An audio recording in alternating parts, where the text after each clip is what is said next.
Good morning, everybody. We're going to go ahead and get ABC Safety Day kicked off. So thank you for joining us. We're really excited about this event and all the work that the Safety Day is David Boehm. I think you all know who David is. Lost control for Aspire Consulting, which is ABC's Retro Program Administrator. And I'll let David take it away. Thank you, I appreciate it.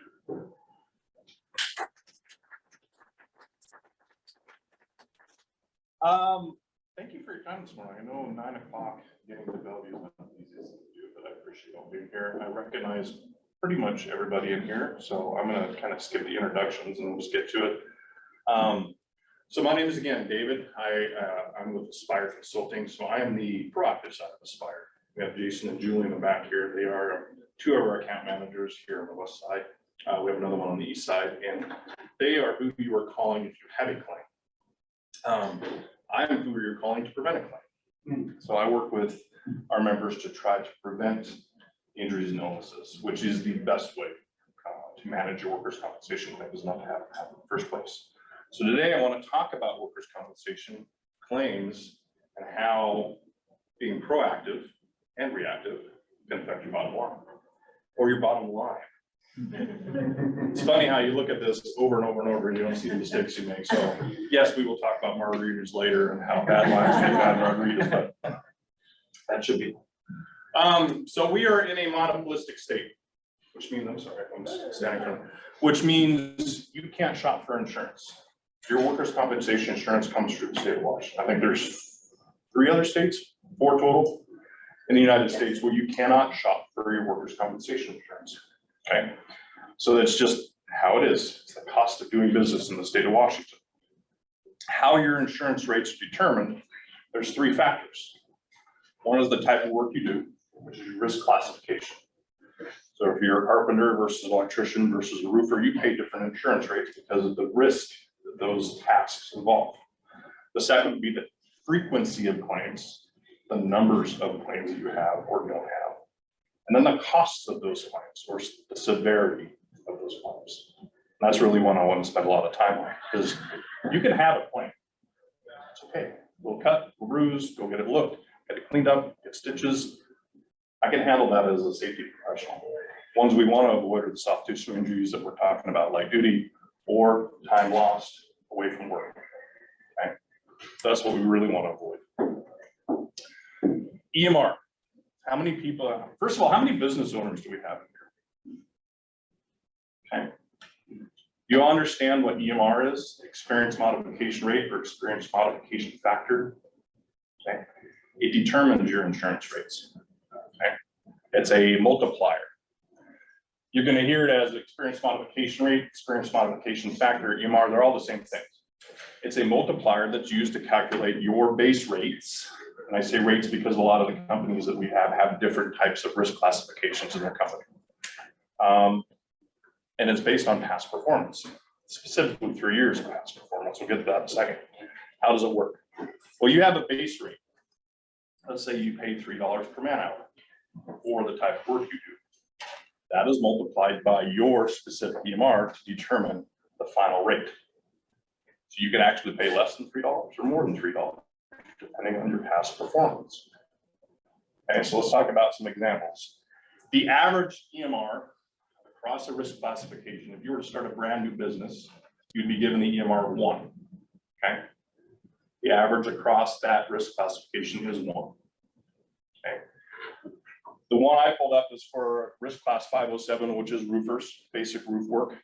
You pay $5.88 an hour for every hour of labor spent roofing. That is a lot of money. Every single hour.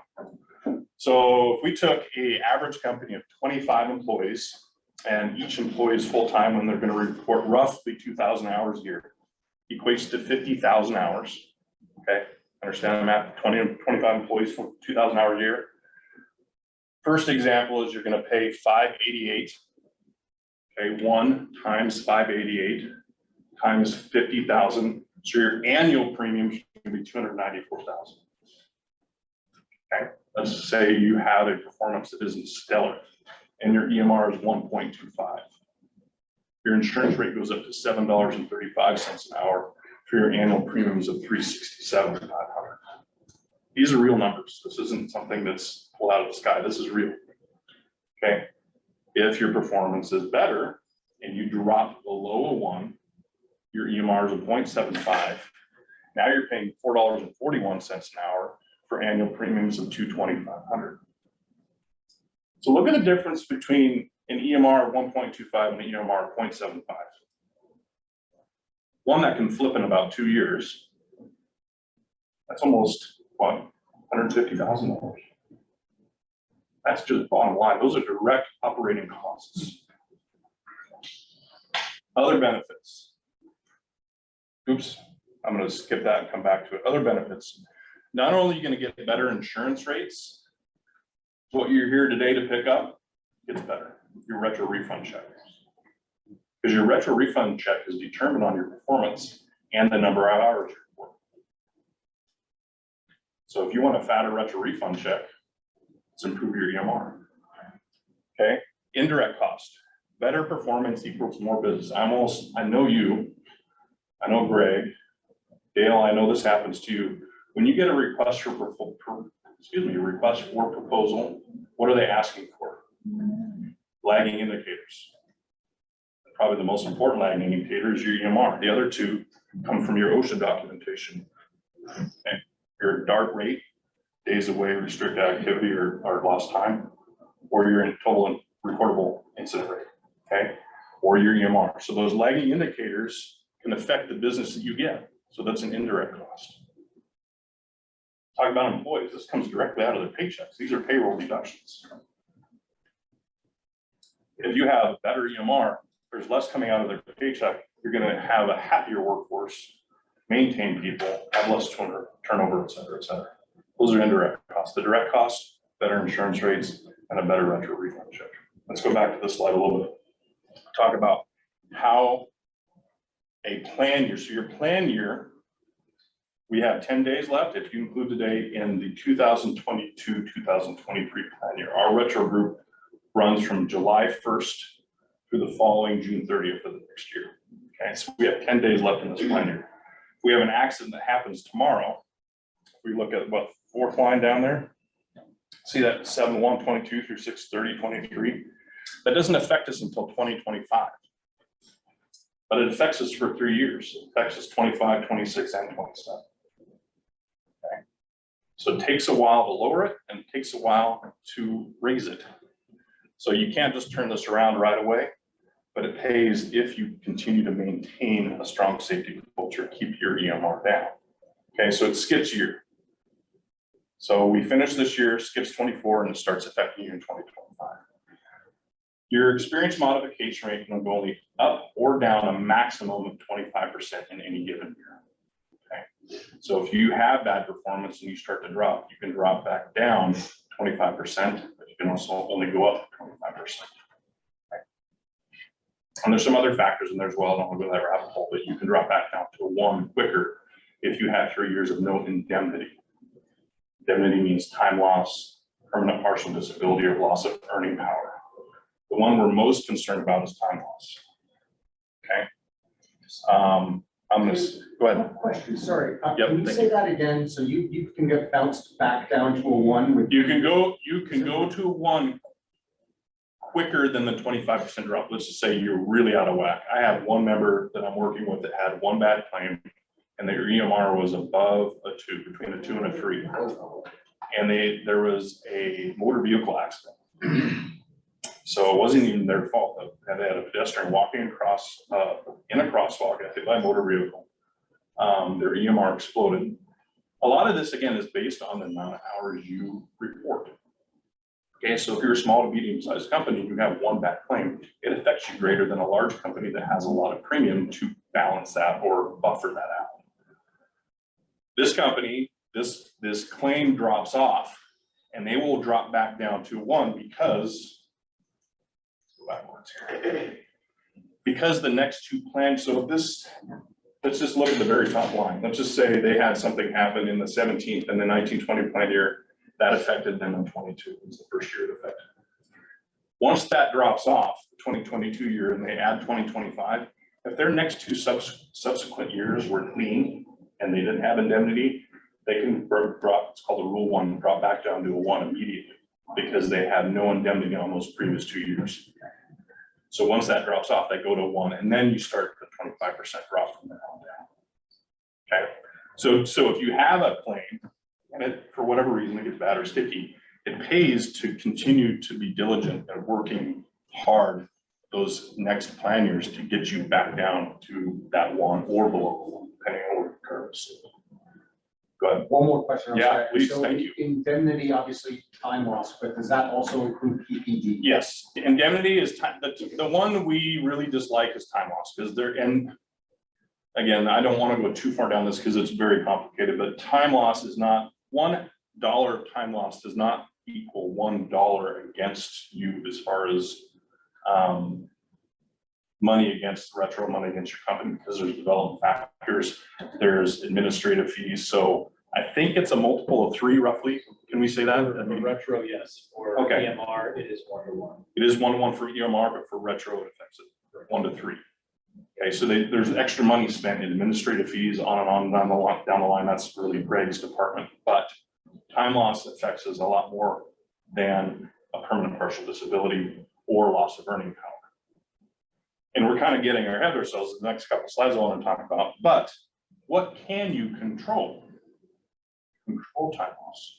You can control getting them back to work with light duty. You can't control medical costs. Those are out of your hands. So let's control what we can. Thank you for those very good questions. Thank you. Is that clear though? Any other questions on, and indemnity is kind of a term that we use a lot, but indemnity is what we want to avoid on a claim. And the one that we're most concerned about when it comes to claim management is time loss. Okay? That's why we have a KOS policy. That's why we work really hard at developing light duty jobs to get your people back to work so they are not on time loss. All right. So how do you prove EMR? There's 2 ways. Avoid claims. Have a safety culture that's proactive in nature, that focuses on leading indicators. Things like an effective accident prevention program, great new hire safety orientations, okay, great safety meetings, interactive safety meetings, and involves, not just reading a piece of paper. Today we're going to talk about fall protection. It has interaction, ask questions, tell stories. Strong hiring practices. This is a big one. Okay, don't hire your next client. Okay, it's a training that I offer. I'm a free resource, but I can't tell you how many times I've had an employer tell me, I wish we wouldn't hire them. I wish we wouldn't have bought crazy through the front door. Okay. And a comprehensive substance abuse program. Those go hand in hand. Okay, we do risky work in construction to begin with. Let's not have them compromise on the job site. Okay. Again, I offer trainings and all these, and I don't cost you anything. That's the best way to drop your MR, is to avoid the claims. Okay. Work on your safety culture, be proactive, leading indicators. The lagging indicators are the things we've already talked about, the total recordable incident rate and the DART rate to come off your OSHA logs and your EMR. Okay. With that being said, you have to have an aggressive program. You have to work hard with Julie and Jason, Brianna and Greg, our account managers, to maintain or minimize those claim costs. Okay. We have a keep on salary policy if you're in a RUP program of a minimum of 6 weeks. Sometimes we will recommend that goes further because it's going to save you money in insurance rates. It's going to increase your retro refund check. It may be 6 weeks, maybe 2 months, maybe longer. But we do a cost benefit analysis to prove, or to show, I won't say prove, to show evidence that it would benefit you to go longer than the minimum of 6 weeks. Think proactively about having light duty options. Okay. And this is where I work with you. I have a certified disability management specialist license, which means I used to work at the state as a vocational counselor. So I have the credentials to draft light duty job analyses and light duty job descriptions. So let us work with you to get those somewhat done ahead of time. Think about where injuries happen. A lower extremity injury, back injury, and upper extremity injury, and try to craft some duties, some essential functions around those 3 types of injuries, okay? And have some ideas ahead of time. So if and when you have something that does happen, we can get the light duty thing going a little bit quicker. And understand the state has what's called a state of work program. Sooner you get that filled out and going, you get a 50% reimbursement, okay? We like to ask the question, what can they do for me? Meaning there's a productivity component to that.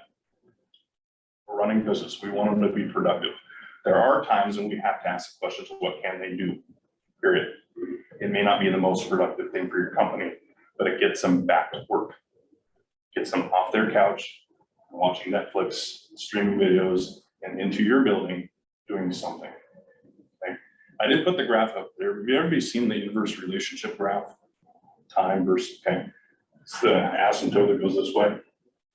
The longer a person is on a workers' compensation claim, not back to work, the chances of them coming back to their full duty drop significantly and exponentially, reverse exponentially is what that graph looks like. Okay, so let's get them back doing something like duty. You know, there's all kinds of studies out there that show how the depression sets in. They don't have value. They don't feel like, you know, they're the sole supporter of their family, and when they can't do what they like to do or are trained to do, depression sets in, and that claim gets a little bit trickier. Let's get them back doing something.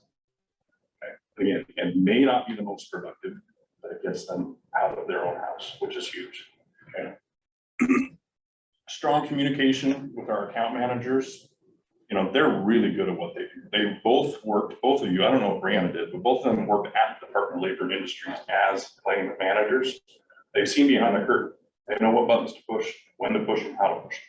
Okay. They may give you advice. The better that communication goes, the faster that claim moves towards closure. And then ongoing contact with your injured worker. So many times we hear about an injury and the injured worker doesn't have any contact with the employer. Keep in contact with them. How's it going? What does your doctor say? Keep that communication line open. It keeps them feeling valued. And again, we're trying to move that claim towards closure. You guys have anything else to add on that as far as reactive side? Okay, any questions? Great job. That communication, you can't overstate that. Keeping somebody engaged, feeling supported. Yeah.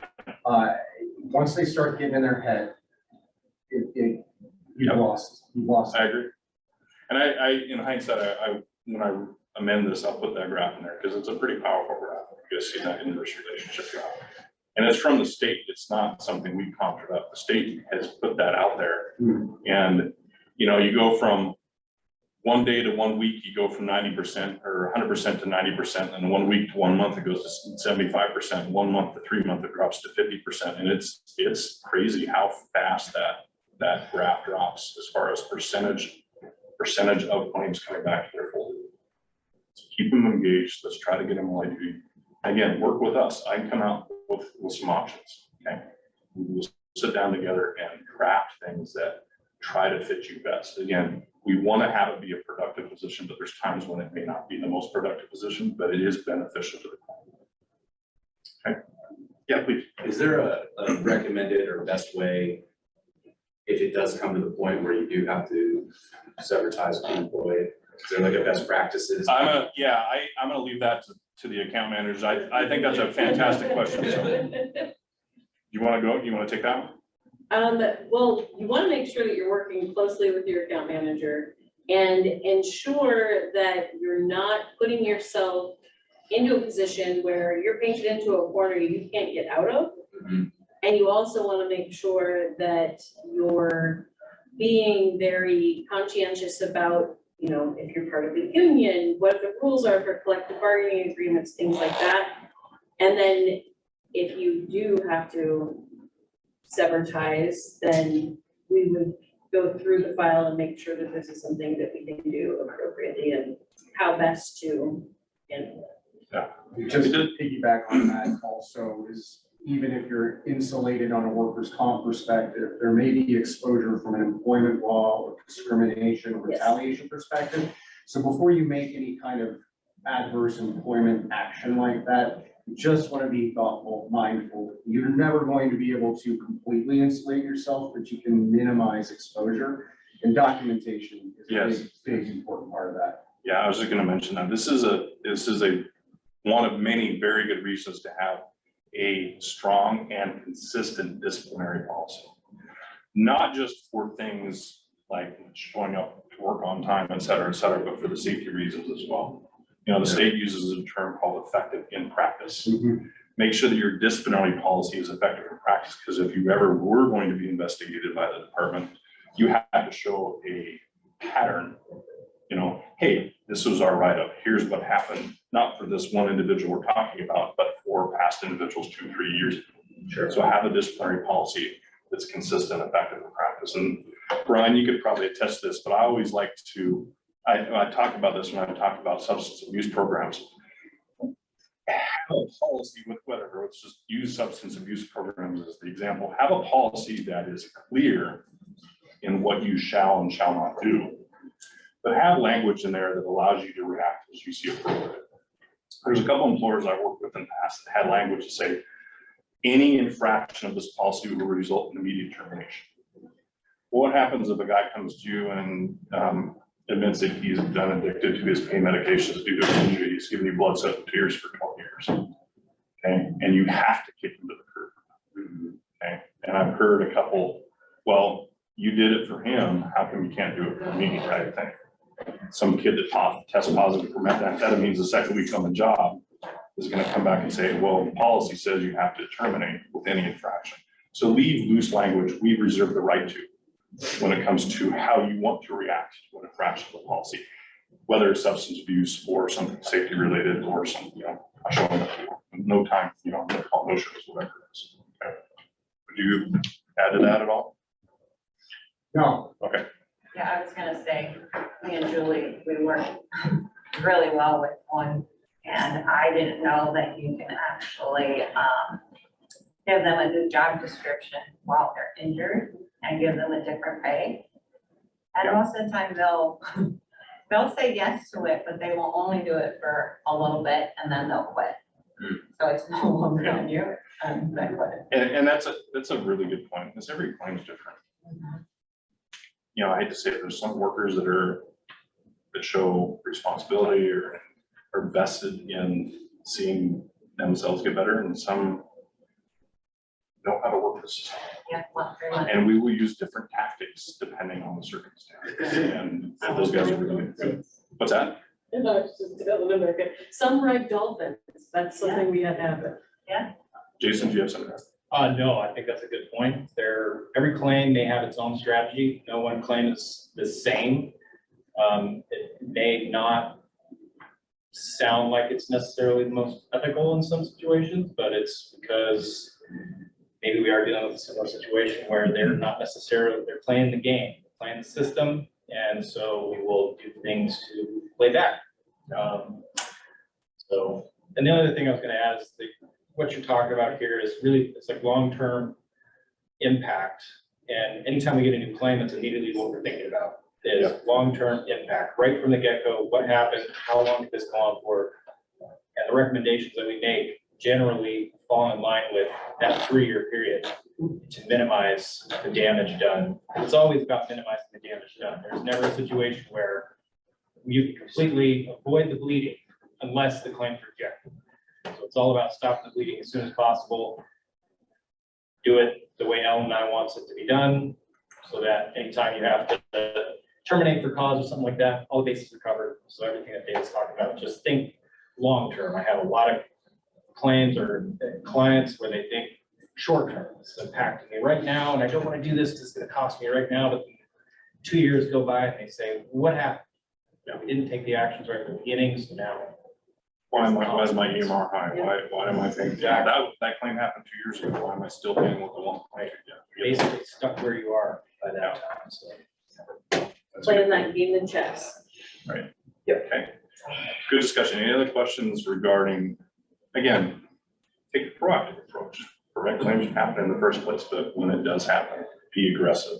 And again, work with us closely and we'll try to minimize impact. Any questions on both of those before I'm gonna kind of go off subject a little bit here, but it's somewhat related and provides a good opportunity to talk about. So good. Okay. Claims. Julia, type in any time here. Claim suppression. This is a big topic. It is illegal. We cannot suppress claims. We want to encourage them to go to the doctor and file a claim if it is a work-related incident, period.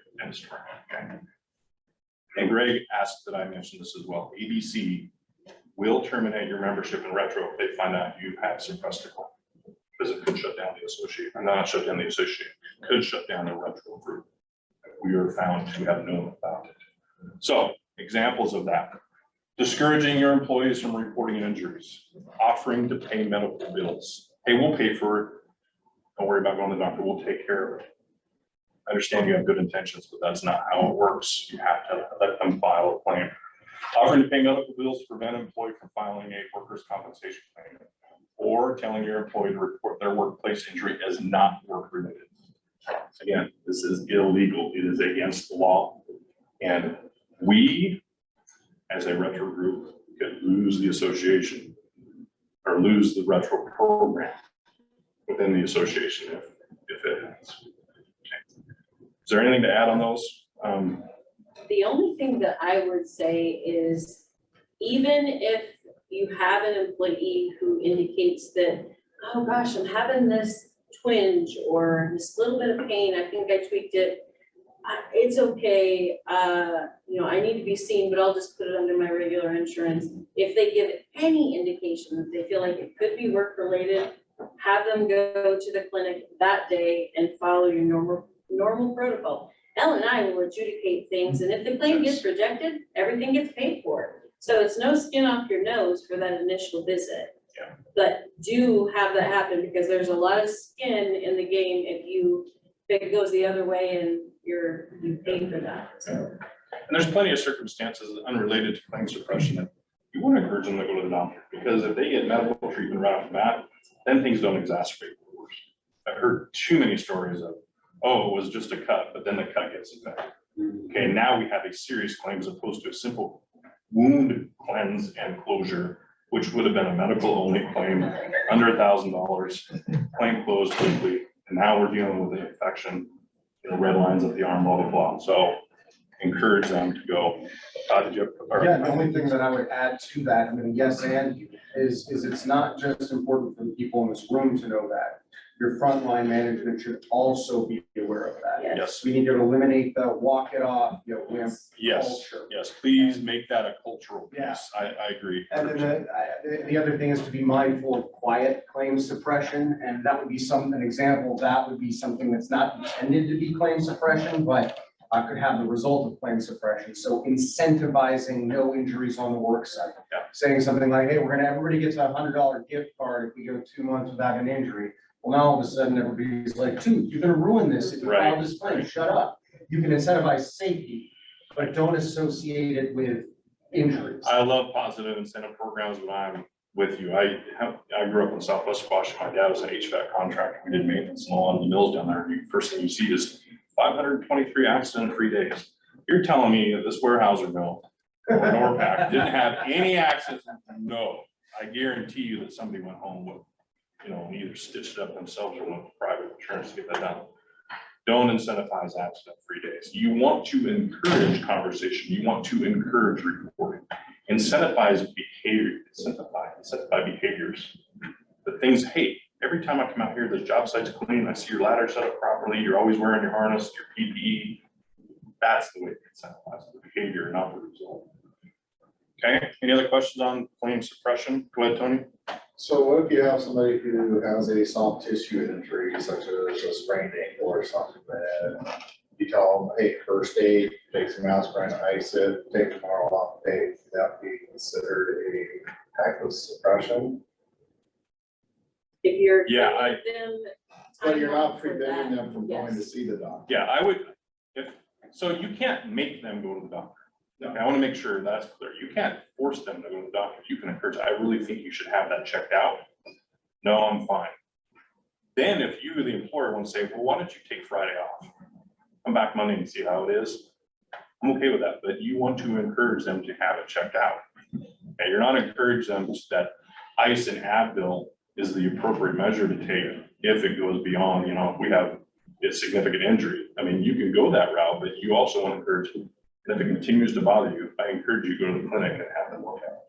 And document that, Yes. document it, document that. That's what I was just gonna say, is that on the injury accident report form, we have a statement down below, it's in a block square, that they refuse to go to the doctor, they declined to go to the doctor. Yeah.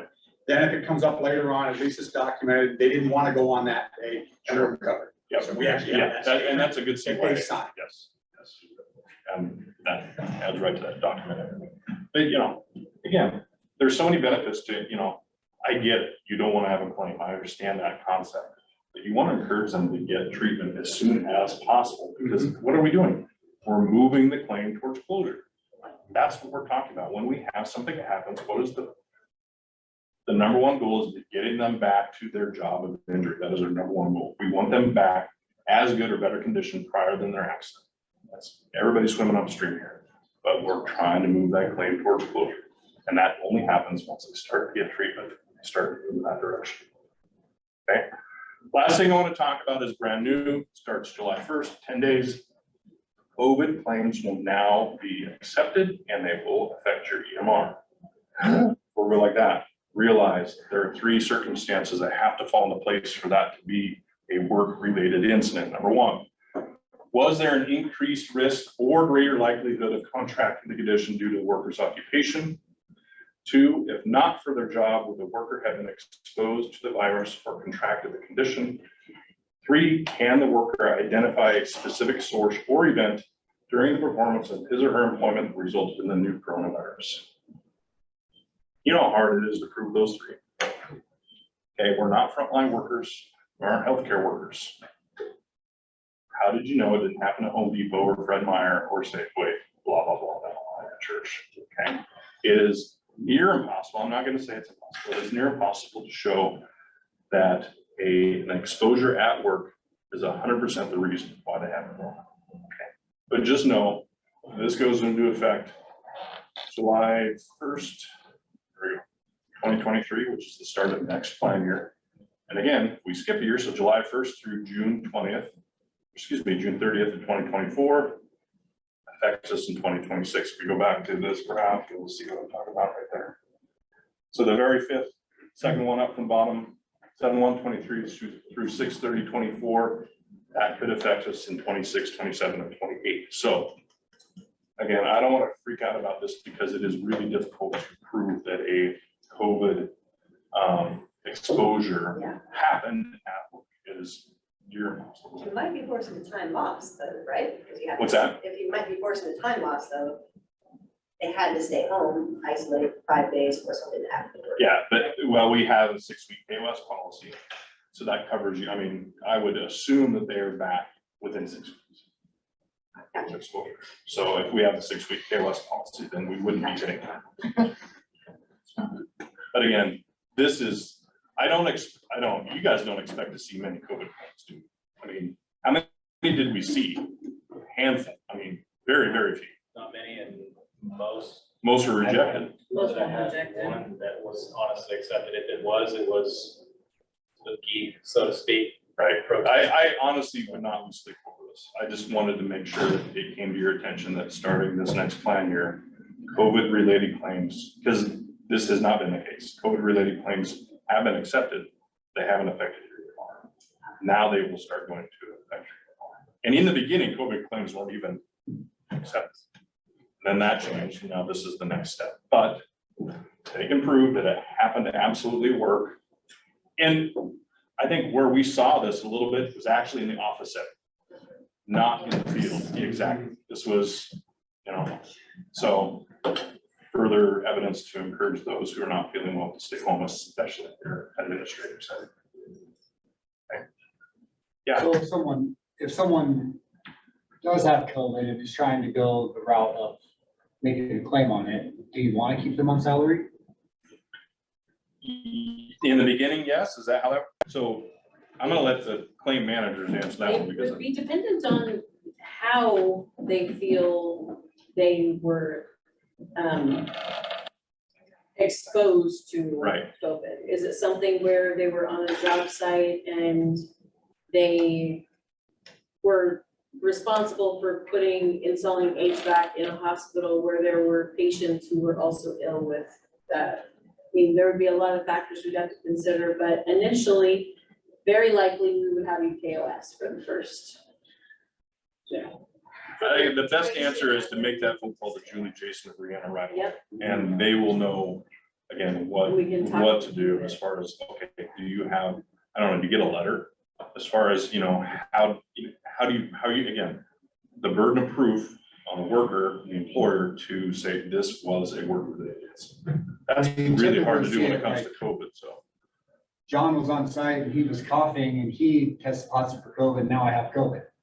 Okay, but how do you know that it wasn't when you went and picked up a That's loaf of bread true. and a gallon of milk at Safeway? I mean. Yeah. So it becomes, again, if you look at, and you read, that's straight from the department, I didn't come from that, that's straight from the department, so those are pretty clear. Can the worker identify a specific source or event to prove that they contracted at work? It's really tough. Now, again, this isn't the end of the world, just know that it can affect your humor.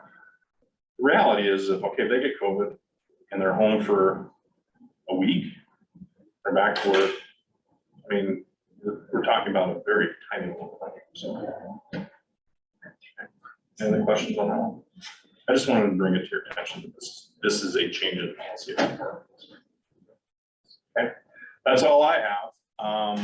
Remember, I don't cost you guys anything. I am a free resource. You want to talk more about EMR, lagging indicators, things like your OSHA related stuff with your total recordable incident rate, your DART rate, OSHA training in general. If you have a new person that's maintaining your documentation, I can help train them up on that. I want to go through some of those proactive things like safety cultural pieces. I have a great tool to look into some of those things. Hiring practices, substance abuse policy, some of those things are changing with hiring laws, or excuse me, with like background checks, those types of things. So again, I meet you at a place and the time it's convenient for you. That's all I got. Please go ahead. We have your PowerPoint? I'll I don't change it. see why not. Yeah, no, I'll put it in a PDF format and get it to Tony or Janessa. Perfect. Because like you said, getting it to the frontline guys, and like just hit a few of those slides real quick Yeah. during our superintendent meeting, our PM meeting. Yep. Make sure everybody Yeah, knows. absolutely. I'll put it in a PDF format and send it over to Tony and you can distribute it as he sees fit. Thank you. Absolutely. Okay, anything else? I'm here most of the day, if not all day, so. Fine. Yeah, line, again. If you can't manage your bottom lines, then you're not gonna have good margaritas. It's just the way it goes. So. All right, thanks, guys.